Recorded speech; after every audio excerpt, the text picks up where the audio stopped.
Buhay. Palakpakan naman po natin si best friend Jollibee. And of course, for the second birthday wish, sana si Micaela ay lumaking bata. Yes naman! Ano daw po yun? Yes, tama. Maganda or pretty. Like mommy, syempre. Ay! Yes! Yes! Yes! Ano daw po yan?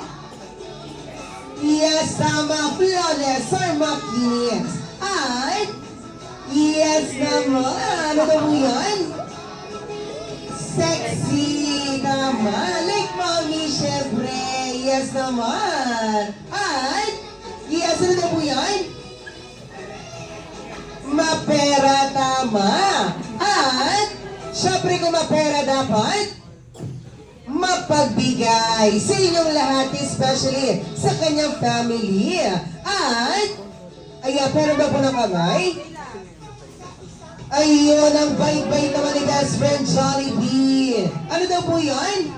Yes, tama, magalang sa inyong lahat, especially sa mga nakakatanda sa kanya. Palakpakan naman po natin si best friend Jollibee. And there's this time for the third birthday wish. Sana si Micaela ay lumaking batang. Yes, ano daw po yan? Yes, tama, mapagmahal sa inyong lahat, especially sa kanyang family. At hindi, ano daw po yan? Yes, tama, hindi maging matigas ang ulo. At hindi, ano daw po yan? Yes, tama, hindi maging sakit. At hindi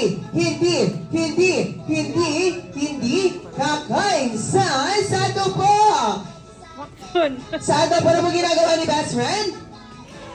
Hindi po sa McDo. Mag-best friend lang po sila ni McDo. Lagi po sila naglalaro tuwing madaling araw. Tama ba yung best friend? Yes na yes. Kaya naman din sa best friend saan hindi kakain? Ano po ginagawa ni best friend? Party.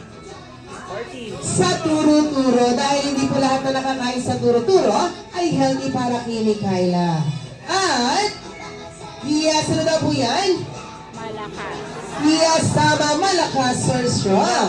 At, yes, ano daw po yan? Yes, tama, malusog. At palakpakan naman po natin si best friend Jollibee. And of course, this time best friend Jollibee for the fourth birthday final wish. Sana si Micaela ay lumaking batang. Yes, ano daw po yan? Yes, tama, madasalin. At, yes, ano daw po yan? Natatakot si best friend. Yes, tama, may takot sa Diyos. At, down to, yes, tama, down to earth. At, lahat tayo dito